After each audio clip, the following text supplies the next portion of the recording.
जंगलों में हम एक रिसर्च टीम को देखते हैं जिसको लीड कर रही थी कॉन्स्टेंस वेब नाम की एक लेडी। कॉन्स्टेंस वेब प्रेग्नेंट होने के बावजूद यहाँ एक ऐसे किस्म की स्पाइडर की तलाश में आई थी जिसका जहर उनकी रिसर्च के मुताबिक इंसानों के लिए जादू था, जो किसी भी इंसान की बड़ी से बड़ी बीमारी का इलाज करने के अलावा किसी इंसान को हद से ज्यादा ताकतवर बनाने की भी ताकत रखता था। वो इस स्पाइडर की मदद से लोगों की इन बीमारियों का इलाज ढूंढना चाहती थी जिनका इलाज अभी तक पॉसिबल नहीं। वो यहाँ अपने साथ ही सिम्स को बताते हैं कि माना जाता है इन पेड़ों के जंगलों में ऐसे लोग रहते थे जिनमें आम इंसानों से कहीं 100 गुना ज्यादा ताकत होती थी। इनकी स्पीड और बाकी सुपर पावर्स का तो आम इंसान अंदाजा भी नहीं कर सकते, और ये सब सुपर पावर्स उन्हें इन्हीं स्पाइडर्स ने दी थी। सिम्स को उसके बातों पर बिल्कुल यकीन नहीं था, इसीलिए वो प्रेग्नेंट कॉन्स्टेंस को जंगल में पीछे पीछे छोड़कर वापस कैंप में चला आता है, जहाँ उसे कॉन्स्टेंस के नोट्स मिलते हैं। इस नोट्स पे लिखी हुई इंफॉर्मेशन उसे ये सच्चाई बता चुकी थी कि कॉन्स्टेंस बिल्कुल सच बोल रही थी। वो कॉन्स्टेंस के सभी नोट्स की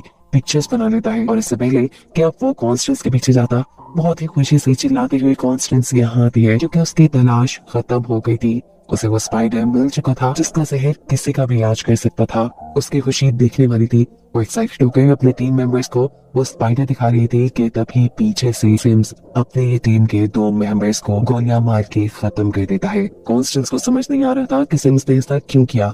तभी सिम्स उसके सामने आता है और कहता है, ये चार्ज शराफत से मेरे वाले कर दो। ये स्पाइडर सिर्फ मेरी है और इसका इस्तेमाल सिर्फ मैं ही करूंगा। वो लगातार कॉन्स्टेंस से स्पाइडर वाला चार्ज छीनने की कोशिश में था। इस सारी लड़ाई में सिम्स के हाथ में मौजूद गन चल जाती है जिससे कॉन्स्टेंस अब जख्मी हो चुकी थी। ये सेल्फिश इंसान सिम्स ये भी ख्याल नहीं करता कि कॉन्स्टेंस जख्मी है और प्रेग्नेंट है। वो बस उसके हाथ से स्पाइडर वाला चार्ज लेता है और उसे मरने के लिए ही अकेला छोड़कर वापस चलना चाहता है। कॉन्स्टेंस बिल्कुल मरने वाली थी और इस टाइम कॉन्स्टेंस की जान बचाने के लिए एंट्री कहते हैं उसी ट्राइब के लोग जिसकी कहानी कॉन्स्टेंस सिम्स को सुना रही थी। कॉन्स्टेंस को उठाकर वो एक गार में बने तालाब में ले जा चुकी थी। यहाँ वो एक स्पाइडर को सिकट पाकर उसका इलाज करना चाहते थे, लेकिन कॉन्स्टेंस की हालत बिगड़ती जा रही थी क्योंकि अब वो वक्त भी आ गया था जब वो अपने बच्चे को जन्म देती। कॉन्स्टेंस के पास इस टाइम एक बेटी पैदा होती है जिसका नाम वो लोग केसी रखते हैं। केसी के पैदा होने के बाद कॉन्स्टेंस की हालत और भी बिगड़ चुकी थी। इस टाइम पर उस ट्राइब का लीडर जो अभी कॉन्स्टेंस का इलाज कर रहा है, वो उससे वादा लेता है कि जब ये लड़की अपने सवालों के साथ यहाँ वापस आएगी तब तक मैं इसका इंतजार करूंगा। सीन्स अब यहीं से कट हो जाती है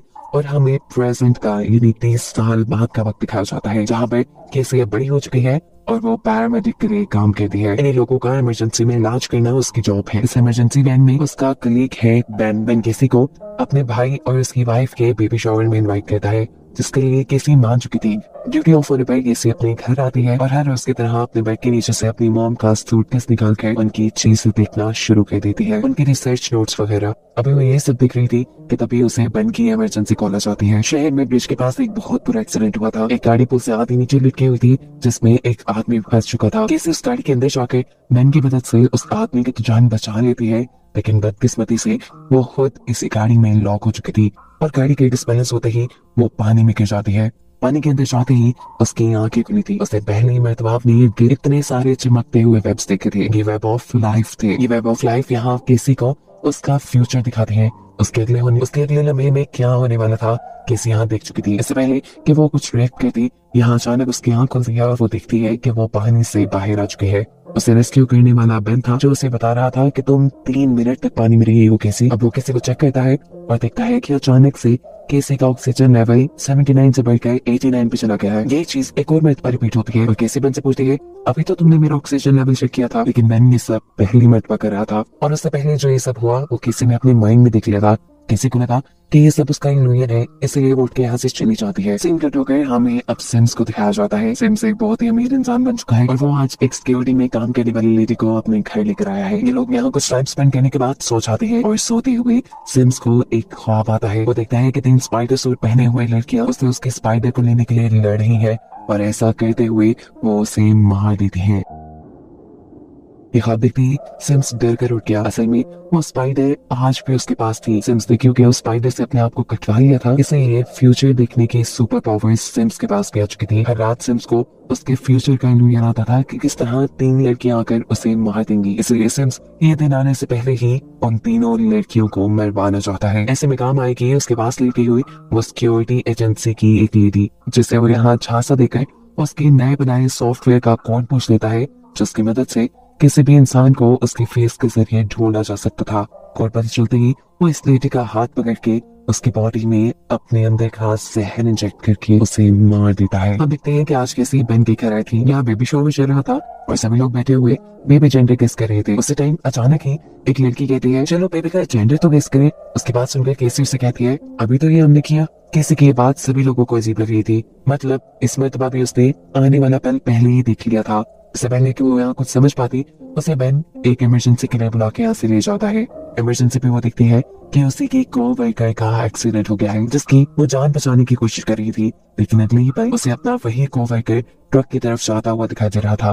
वो उसे रोकने की भी कोशिश करती है लेकिन कोवर्कर ट्रक में बैठ जाता है। लम्हा गुजरते ही उसके ट्रक का एक्सीडेंट होकर उसकी बिल्कुल वैसे ही मौत हो जाती है जैसे केसी ने अभी कुछ देर पहले देखी थी। और इस वाक्य के बाद केसी समझ आती है कि उसे ऊट पटांग के इल्यूजन्स नहीं आ रहे बल्कि वो किसी वजह से फ्यूचर देख पा रही है। केसी उन लम्हों को पहले ही देख लेती है जो कुछ देर बाद होने वाले होते हैं। सिंकेटो के एसेंस को दिखाया जाता है जो सिक्योरिटी सॉफ्टवेयर को अपनी हैकर के जरिए हैक करवा चुका था। इसी सिक्योरिटी सॉफ्टवेयर की मदद से उसे न्यूयॉर्क के हर सिक्योरिटी कैमरे का एक्सेस मिल जाता है और अपनी इन्हीं हैकर के जरिए वो इन तीनों लड़कियों की तस्वीर भी बनवा लेता है जो रोज उसके ख्वाब में आती थी। इन लड़कियों की एज देखते हुए सिम्स ये बात समझ चुका था कि अभी ये लड़कियां यंग है, इन्हें इनकी बॉयफ्रेंड नहीं मिली। सिम्स का ख्याल था कि इन्हें छोटी उम्र में ही पावर्स मिलने से पहले ही मार दिया जाए ताकि पावर्स मिलने के बाद उसके लिए काम मुश्किल ना बन जाए। यहाँ अपने लिए की मौत पे परेशान किसी अपने घर पर थी, वो ओवन में अपना खाना गर्म कर रही थी। तभी अचानक वो देखती है कि एक कबूतर उड़ते हुए उसकी खिड़की से टकरा कर मर गया। वो ये सब देख रही थी कि अचानक ओवन की बीप बजने पर उसका ध्यान भटक जाता है। वो विंडो की तरफ दोबारा देखती है तो वहाँ ना तो कोई मरा हुआ कबूतर था और ना ही उसकी विंडो टूटी हुई थी। किसी कबूतर को देखने के लिए विंडो के पास जाकर विंडो खोल देती है और अगले ही पल सामने से उड़ता हुआ कबूतर आकर उसके विंडो के आगे बैठ जाता है। किसी के विंडो खोलने की वजह से वो कबूतर मरने से बच गया था और इस वाक्य से केसी को ये बात समझ आ गई थी कि वो जो फ्यूचर देखती है वो उसे बदल भी सकती है। उसे अब ये रिग्रेट होने लगा था कि वो अपनी क्ले की मौत को रोक भी सकती थी, लेकिन वो ऐसा नहीं कर पाई। वो ये सारी चीजें बेन से शेयर करना चाहती थी, इसलिए वो घर से निकलकर मेट्रो स्टेशन आ जाती है जहाँ हम दिख रही है कि सिम्स पहले से ही मौजूद है क्योंकि सिम्स को उसकी हैकर ने बताया है कि वो तीनों लड़कियां जिसे सिम्स मारना चाहता है वो इस टाइम मेट्रो स्टेशन में है। यहाँ किसी भी जो इन तीनों लड़कियों की ट्रेन में बैठी हुई थी वो इन तीनों लड़कियों का चेहरा देखते ही उनकी मौत देख लेती है। जो आदमी किसी के ख्याल में इन तीनों लड़कियों को मार रहा था यानी सिम्स, उसे वो अब सामने वाले अपार्टमेंट से ट्रेन के इस अपार्टमेंट में आता हुआ भी देख लेती है। वो इन तीनों लड़कियों को जल्दी से हाथ से उठाती है और ट्रेन से बाहर निकाल देती है। बाहर निकलते ही लड़कियां तो उसकी बात समझ ही नहीं पा रही थी। वो ट्रेन के अंदर सिम्स को देखती है जो इन तीनों लड़कियों के ऊपर नजर रखे हुए था। किसी तीनों से कहती है जल्द ही तुम तीनों को इस स्टेशन से बाहर निकलना होगा, लेकिन ये तीनों उसकी एक नहीं सुनती और शोर कर करके लोगों को यहाँ बुलाना शुरू कर देती है। इससे पहले कि यहाँ कोई आता कैसे इन तीनों को स्पाइडरमैन जैसा सूट पहने हुए आदमी को इनकी तरफ आता हुआ दिखाती है। वो आदमी तेजी से इन तीनों की तरफ बढ़ा था, इसलिए कैसी इन तीनों को लेकर एक ट्रेन के दर्शा आती है और अब वो आदमी भी इस ट्रेन के ऊपर आ चुका था। इस आदमी से बचाने के लिए किसी इन तीनों को अब ट्रेन से निकाल कर ग्राउंड फ्लोर पर ले आई थी, लेकिन वो जानती थी कि वो आदमी अभी तक उनके पीछे है। वो इन तीनों को मेट्रो स्टेशन से बाहर ही ले जाने वाली थी कि पुलिस ऑफिसर्स उसे पकड़ लेते हैं। इतने में सिम्स जिसने स्पाइडर का सूट पहना हुआ था वो भी इन तीनों के ऊपर हमला करने के लिए आ जाता है। यहाँ पुलिस जब सिम्स को रोक रही थी केसी मौके का फायदा उठाते हुए इन तीनों को ही इनकी जान बचाने के लिए लेकर इस मेट्रो स्टेशन से बाहर आ जाती है। केसी बाहर आते ही एक टैक्सी चलाती है ताकि तेजी से ही वो इन तीनों को साथ में की पहुंच से दूर कर सके। फाइनली ये लोग सिम्स से तो काफी दूर आ चुके थे, लेकिन खतरा पूरी तरह टला था या नहीं ये बात अभी इन्हें मालूम नहीं थी। किसी इन तीनों से इनके नाम पूछती है और बातों ही बातों में किसी को ये मालूम होता है कि अभी तीनों लड़कियों के ही पेरेंट्स इस शहर में नहीं है। वो लोग ये बातें कर रहे थे कि तभी रेडियो पे लगी हुई न्यूज उनका ध्यान भटका देती है जहाँ बताया जा रहा था कि 3 लड़कियों को किडनैप करने वाली लेडी की पहचान केसी वेब के नाम से हुई है। यानी अब इनके पीछे सिम्स के साथ साथ पुलिस भी लग चुकी थी और इस सारी सिचुएशन से बचने के लिए केसी अब तीनों ही लड़कियों को लेकर करीब पेरू के जंगलों में आ जाती है। जंगल में क्योंकि कोई कैमरास नहीं लगे हुए थे इसलिए सिम्स के हैकर भी इन तीनों की लोकेशन नहीं देख पाती और ना ही पुलिस केसी की लोकेशन। जंगल में आने पर बातें करते हुए इन्हें पता चलता है कि तीनों लड़कियां कभी ना कभी किसी से मिली थी कि तीनों इस टाइम सवाल करके किसी को मार देती है कि आखिर तो हमें यहाँ लेकर क्यों आई। तब केसी इन्हें बताती है कि मुझे फ्यूचर दिखता है और मैंने फ्यूचर में तुम्हारी मौत तो साथ में क्या तो देख ली थी। उसके बाद कहते ही मेरी नाम की लड़की हंसने लगी थी, लेकिन मेरी की हंसी को सारे इग्नोर कर देते हैं। और जूलिया कहती है वो हाथ में किसी स्पाइडर की तरह छत पे चल रहा था। उसके से जूलिया ने केसी का दिमाग ठनका दिया था। केसी को अब अपनी मॉम के नोट्स में लिखी हुई चीजें याद आने लगी थी। इसलिए वो इन तीनों से कहती है मैं 3 घंटे में वापस आ जाऊंगी, लेकिन 3 घंटे तक तुम तीनों यहाँ से हिलने की कोशिश भी मत करना। और फौरन अपने घर जाकर अपनी मॉम के नोट्स खोलती है। इस डायरी में उस स्पाइडर ट्राइब के लोगों के बारे में लिखा था जिन्हें हम पास्ट में देख चुके हैं। ये लोग दीवारों और छतों पे चलने के साथ साथ फ्यूचर देखने की भी ताकत रखते थे, जो तो किसी को भी नजर आ रहा था। इसलिए वो दीवार पे चढ़ने की कोशिश करती है ये जांचने के लिए कि कहीं वो भी तो स्पाइडर ट्राइब से तो नहीं, लेकिन वो इस चीज में नाकाम हो जाती है। इस सूटकेस में किसी को उसकी मॉम के साथ सिम्स का फोटो नजर आ जाता है और वो यहाँ सिम्स को पहचान भी गई थी कि वही आदमी है जो इन तीनों लड़कियों को मारना चाह रहा था। वो तीनों लड़कियां जो इस टाइम जंगल में थी, आराम से वो थोड़ी ना रह सकती थी, भूख के मारे इनकी जान निकल रही थी। इसलिए ये तीनों जंगल से निकलकर पास के एक कैफेटेरिया में आ जाती हैं और शहर के रिडान में आते ही सिम्स की हैकर को उन तीनों की लोकेशन पता चल जाती है। कैसे भी अब वापस गाड़ी लेकर जंगल में आ गई थी, लेकिन जंगल में आते ही वो दिखती है कि तीनों लड़कियां यहाँ से गायब है। वो पैरों के निशानों का पीछा करते हुए एक कैफेटेरिया में पहुंचती है जहाँ वो तीनों लड़कियां मिलकर डांस कर रही थी। किसी को देखते ही ये तीनों किसी से माफी मांगती है और इससे पहले कि ये सीन तीनों को यहाँ से लेकर चली जाती, सिम्स स्पाइडर सूट पहने यहाँ पहुंच जाता है। वो एक एक करके इन तीनों का गला घोट के इन्हें मार चुका था और अगले भाई उसने केसी का भी गला पकड़ लिया था। इससे पहले कि केसी मर जाती, अचानक ही सब कुछ खत्म हो जाता है। केसी अभी भी जंगल में खड़ी हुई थी और वो ये बात समझ गई थी कि उसने जो भी देखा वो फ्यूचर में होने वाला था। इन लड़कियां खतरे में थी और केसी पे उनकी जान बचाना फर्ज हो गया था। वो जल्द से जल्द उन तक पहुंचना चाहती थी, इसलिए उनके कदमों के निशानों को फॉलो करते हुए वो भी कैफे तक पहुंच जाती है। लेकिन बदकिस्मती से केसी के वहां पहुंचने से पहले ही सिम्स वहां पहुंच चुका था। लड़कियों की जान बचाने के लिए केसी होटल का कांच तोड़ते हुए अपनी गाड़ी अंदर ले आई थी। वो इसी गाड़ी से जोर से सिम्स को हिट करती है और तीनों लड़कियों को गाड़ी में बैठने का इशारा करती है। जिस वक्त केसी तीनों लड़कियों को बचाकर यहाँ से निकलने वाली थी, सिम्स ने किसी तरह केसी का हाथ पकड़ लिया था। ऐसे किसी का हाथ पकड़कर वो अपना जहर केसी के अंदर इंजेक्ट कर रहा था। केसी तो इन तीनों लड़कियों को बचाकर वहां से ले गई थी, लेकिन दूसरी तरफ सिम्स की हैकर उसे खबर दे दी है कि केसी वेब जो कि तीनों लड़कियों को बचा रही है वो कॉन्स्टेंस वेब की बेटी है। और ये सुनते ही उसका दिमाग हिल चुका था। किसी तीनों लड़कियों को फिलहाल के लिए तो एक होटल में आई थी, लेकिन तीनों ही लड़कियों के पेरेंट्स नहीं थे। वो इतनी बड़ी जिम्मेदारी खुद भी नहीं ले सकती थी, इसलिए वो तीनों लड़कियों को पुलिस स्टेशन छोड़ने का फैसला लेती है। लेकिन इसमें भी एक प्रॉब्लम था। आनिया इलीगली न्यूयॉर्क में रह रही थी। उसके डैड को यहाँ की गवर्नमेंट पहले ही डिपोर्ट कर चुकी थी और अगर पुलिस को पता चला कि आनिया यहाँ है तो आनिया को भी डिपोर्ट कर दिया जाएगा। मजबूरन किसी उन्हें इस होटल में रुकने की ही इजाजत दे देती है और खुद इन तीनों के सो जाने के बाद जाती है उसी कैफे में जहाँ सिम्स ने उस पर हमला किया था। उसके यहाँ आते ही लोकेशन ट्रेस करते हुए सिम्स भी यहाँ जाता है। सिम्स किसी को अपने बारे में बताता है और कहता है कि मेरा नाम सिम्स है। मैं उन तीनों लड़कियों को इसलिए मारना चाहता हूँ क्योंकि आने वाले वक्त में उन लड़कियों के पास सुपर पावर्स होंगी और सुपर पावर्स मिलते ही वो मुझे मार देंगी। मैं बस अपनी जान बचाने के लिए उनके पास सुपर पावर्स आने से पहले पहले उन्हें मार देना चाहता हूँ। खिलाफ सुनते ही अचानक किसी की आंख खुल जाती है और हमें पता चलता है कि इस मरतबा भी ये सब कुछ किसी अपने ख्वाब में देख रही थी। वो किसी होटल में नहीं गई थी, वो बल्कि इन तीनों लड़कियों के साथ यही बेड पे सोई हुई थी। सुबह होने पर केसी अब इन्हें सिम्स के बारे में बताती है कि आखिर क्यों वो इन तीनों के पीछे पड़ा था। केसी कहती है कि तुम तीनों को बहुत बच के एक साथ रहना होगा। तुम तीनों जब तक एक साथ रहोगी तब तक बची रहोगी। वो आदमी बहुत अजीब है। वो अपने हाथ से जहर इंजेक्ट करने की ताकत रखता है। वो जितनी देर तक तुम्हारे जिस्म के किसी भी हिस्से को पकड़ कर रखेगा, अपना जहर तुम्हारे अंदर इंजेक्ट करता रहेगा। जहर के इंजेक्ट होते ही तुम्हारी धड़कनें रुकना शुरू हो जाएंगी और अगर कभी ऐसी सिचुएशन आ भी जाए तो तुम तीनों अपने साथियों को बचा सकती हो सीपीआर देकर। इसीलिए केसी इन्हें सबसे पहले सीपीआर देना सिखाती है और सीपीआर के साथ साथ वो यहाँ मुश्किल वक्त में काम आने वाली कई और भी ट्रेनिंग दे चुकी थी। आसान लफ्जों में वो सिम्स से मुकाबला करने के लिए इन्हें तैयार कर रही थी। केसी अब इन तीनों लड़कियों से कहती है कि सिम्स के पास जितने भी सुपर पावर्स हैं उनके बारे में मेरी मॉम की रिसर्च डायरी में लिखा हुआ है। अब सिम्स के बारे में और मालूमात लेने के लिए मुझे पेरू के जंगलों में जाना होगा। मेरे पीछे तुम तीनों अपना बहुत ख्याल रखना और एक साथ रहना। ये कहकर वो यहाँ से निकल जाती है।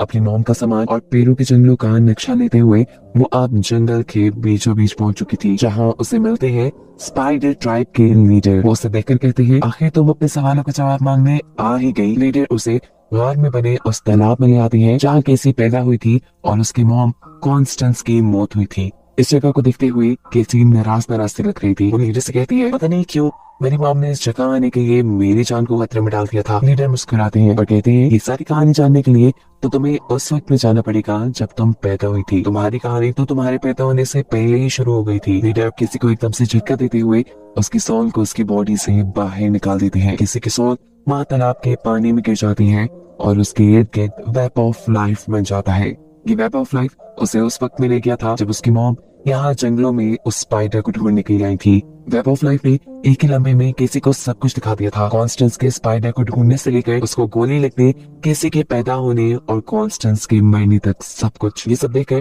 केसी अभी अपनी कहानी नहीं समझ पाई थी, इसलिए वेब ऑफ लाइफ उसे वक्त में थोड़ा और पीछे लेकर जाता है जब केसी की मॉम यानी कॉन्स्टेंस डॉक्टर से मिलने आई है। यहाँ डॉक्टर केसी की मॉम को बता रही थी कि केसी के पैदा होने से पहले ही उसे एक ऐसी बीमारी थी जिसका इस दुनिया में इलाज मुमकिन ही नहीं था। ऐसा भी हो सकता था कि केसी पैदा होते ही मर जाती और ज्यादा से ज्यादा लाइफ केसी की सिर्फ 6 माह तक की थी। इस खबर ने कॉन्स्टेंस को यानी केसी की मॉम को बहुत ही ज्यादा डिस्टर्ब कर दिया था और ये सच्चाई सुनने के बाद केसी रोने लग जाती है क्योंकि उसे समझ आ गया था कि आखिर क्यों उसकी मॉम उसके पैदा होने से ठीक पहले उन जंगलों में गई थी अपनी जान को खतरे में डालकर। आज से पहले तक वो कॉन्स्टेंस से यानी अपनी मॉम से बदगुमान रही कि उन्होंने अपने पैशन के लिए किसी को खतरे में डाल दिया, लेकिन ऐसा नहीं था। ये सोचते हुए ही अचानक उसकी सोल उसके बॉडी में वापस आ जाती है। वो अभी तक शौक में थी आखिर ये सब लीडर ने कैसे कर दिया। वो इससे सवाल भी कर लेती है लेकिन लीडर बताते हैं कि ये सब मैंने नहीं बल्कि तुम्हारी पावर्स ने किया है, वो पावर्स जिनका तुम्हें अब अंदाजा होने लगा है।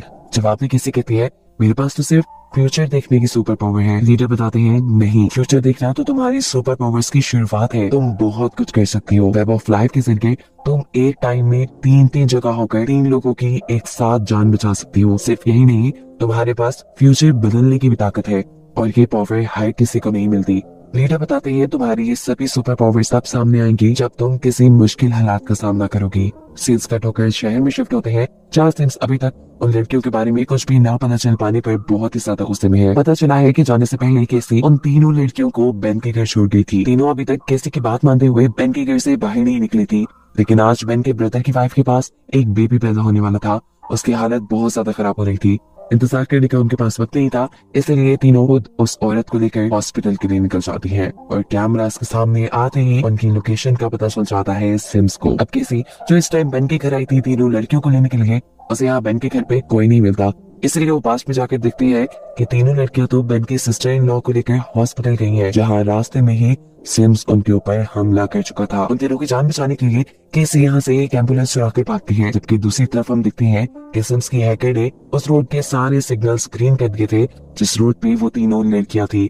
ऐसे उनका बुरी तरह एक्सीडेंट होते हुए बचता है। ये तीनों देखते हैं कि इस गाड़ी के बाहर सिम्स खड़ा था। सिम्स के हाथ में एक बम था, ये नहीं वो बम के जरिए उन 3 लड़कियों को मारना चाहता था। इससे पहले कि वो बम गिराकर उनकी गाड़ी को तबाह कर देता, सही वक्त पर केसी आकर उसे अपनी एम्बुलेंस से हिट कर देती है और इस तरह उसके हाथ में पकड़ा हुआ बम किसी और गाड़ी के नीचे जाकर फट जाता है। मौके का फायदा उठाते हुए केसी उन 3 लड़कियों को अपने साथ एम्बुलेंस में बिठा लेती है, जबकि मैम से उसके सिस्टर इन लॉ को हॉस्पिटल ले जाने को कहती है। सिम्स ये चीज देख चुका था कि वो 3 लड़कियां एम्बुलेंस में भाग रही हैं, इसलिए वो एम्बुलेंस के ऊपर चढ़ जाता है। ये देखते हुए केसी पीछे आने से कहती है कि वहाँ इलेक्ट्रिक इम्पल्स मशीन होगी, उसे उठाकर छत पे लगा दो। उसके ऐसा करने से ऊपर खड़े हुए सिम्स को बुरी तरह करंट लगता है और वो उनकी एम्बुलेंस से नीचे गिर जाता है। किसी एम्बुलेंस को लेकर आगे चली जाती है, लेकिन एक अंडरपास के नीचे उनकी एम्बुलेंस रुक चुकी थी और अब अगले 5 मिनट में क्या क्या होने वाला था ये सब केसी अपने फ्यूचर देखने वाली सुपर पावर से पता चला लेती है। उसे लीडर की बातें याद आती है कि वो फ्यूचर भी बदल सकती है। ये सोचते हुए वो एम्बुलेंस का रेडियो यूज करती है और मेडिकल इमरजेंसी का बहाना करते हुए यही करीब एक बिल्डिंग के पास एक हेलीकॉप्टर बुलाती है। इस टाइम ये लोग फायर क्रैकर्स बनाने वाली एक फैक्ट्री के पास थे। केसी इन तीनों को लेकर उस फैक्ट्री के अंदर आ जाती है और यहाँ ये लोग सिम्स के लिए जाल बिछाना शुरू करते हैं। सिम्स जैसे ही उनके पीछे इस फैक्ट्री के अंदर आता है, उनके बिछाए फायर क्रैकर्स के जाल में फंस जाता है। एक के बाद एक वहाँ बहुत से फायर क्रैकर्स फटते हैं जो सिम्स का ध्यान अपनी तरफ लगा चुकी थी। मौके का फायदा उठाते हुए केसी उन 3 लड़कियों को लेकर इस बिल्डिंग की छत पे आ चुकी थी, जहां हेलीकॉप्टर आने वाला था। वो इन 3 लड़कियों को सेफली हेलीकॉप्टर में बिठाकर यहाँ से भगाने की कोशिश की थी, पर केसी के इस प्लान को नाकाम करने के लिए यहाँ पे सिम्स आ चुका था। उसका ध्यान भटकाने के लिए केसी उससे लड़ती है और ये लोग लड़ते लड़ते एक बिलबोर्ड के टॉवर पे चढ़ जाते हैं, जहाँ अब सिम्स केसी को पकड़ चुका था। वो केसी का गला पकड़ते हुए अपने जिस्म का जहर उसके अंदर इंजेक्ट कर रहा था। केसी मरने वाली थी, वो मुश्किल में थी। ये सब वो तीनों लड़कियां नहीं देख पाती और उसकी जान बचाने के लिए उसके पीछे आती है। लेकिन सिम्स यहाँ बड़ी ही आसानी से इन अनट्रेन्ड तीनों लड़कियों से लड़ता है और उन्हें 3 अलग-अलग जगह फेंक देता है। उसके इस हमले से वो तीनों लड़कियां ऐसी जगह फंस चुकी थी कि वहां बस उनके करीब मौत ही थी। और ये देखकर सिम्स हंसने लग जाता है और केसी से कहता है, बताओ अब तुम 3 अलग-अलग जगह जाकर एक ही वक्त में इन तीनों को कैसे बचाओगी? उसकी ये बात कहते ही किसी के कानों में लीडर की वो बात गूंजी थी, क्या कर जब तुम किसी को बचाना चाहोगी तो तब तुम एक वक्त में कई जगह भी हो सकती हो। इस चीज का एहसास होने पर वो अपनी सुपर पावर्स का यूज करती है और वेब ऑफ लाइफ के संगे उसी के जैसी बहुत सी और केसी बनकर उन तीनों लड़कियों को बचाने के लिए पहुंच जाती है। ये देखते हुए तो सिम्स भी परेशान हो चुका था। वो केसी को रोकने के लिए उसे एक पंच मारता है, पर केसी इस मर्तबा हार मानने वाली नहीं थी। वो आहिस्ता आहिस्ता सिम्स को उस जगह पे ले जाती है जहाँ फ्यूचर में उसने सिम्स की मौत देखी थी। उसी को पहुंचते ही सिम्स के ऊपर एक बड़ा सा जाल गिर जाता है जिसमें वो फंस चुका था और उसकी फौरन बाद उसके ऊपर एक बहुत बड़ा सा बिलबोर्ड गिरने पर उसकी मौत भी हो जाती है। फाइनली केसी ने उन तीनों लड़कियों को बचा लिया था उनके दुश्मन को मारकर। लेकिन बुरा यह हुआ था कि बिलबोर्ड के गिरने की वजह से केसी खुद भी लड़खड़ा आकर पानी में गिर चुकी थी। तो देखते हैं कि केसी की बॉडी से एक लाइट निकली है और अब वो पानी में डूबती जा रही थी। इस टाइम पर केसी को बचाने के लिए वो तीनों लड़कियां पानी में चमक देती हैं। मुश्किल से वो केसी को पानी से निकाल कर बाहर लेके आती हैं तो देखती है कि उसको सांस आना भी बंद हो गया था। ऐसे में ये लोग किसी के सिखाए तरीके से उसे सीपीआर देती है। ऐसा कहते ही कुछ ही देर में किसी के दिल की धड़कन दोबारा चलना शुरू हो चुकी थी। वो फाइनली होश में आ चुकी थी। लेकिन फिर से एक बुरी खबर कि अब किसी देख नहीं सकती थी। उसे कुछ भी नजर नहीं आ रहा था। वो ब्लाइंड हो चुकी थी और साथ में उसकी बॉडी भी इस एक्सीडेंट की वजह से पैरालाइज हो चुकी थी। हॉस्पिटल में जब नर्स किसी से इन तीनों लड़कियों के बारे में पूछती है तो किसी कहती है कि ये तीनों मेरी फैमिली है और ये सुनकर ये तीनों ही खुश हो जाती है। इस हादसे में बेशक किसी को पैरालाइज कर दिया था लेकिन इसी हादसे में उसको उसकी सारी सुपर पावर्स भी दे दी थी। हैरानी पर किसी इन तीनों लड़कियों को बताती है कि बेशक अब मैं कुछ देख नहीं सकती लेकिन मुझे फ्यूचर अब बिल्कुल साफ नजर आ रहा है। मैं तुम तीनों को पावर मिलने के बाद दुश्मनों से लड़ते हुए देख रही हूँ। तुम्हारे पास इतनी पावर है कि जिसका तुम अंदाजा भी नहीं कर सकते और तुम कभी दुश्मनों से नहीं हारी। वो इन तीनों को भी फ्यूचर की झलक दिखाती है जिसमें इन तीनों के पास ही सुपर पावर्स थी और खुद कैसी एक मेड में वेब थी और इसी फ्यूचर की झलक को दिखाते हुए ये कहानी यहाँ खत्म हो जाती है।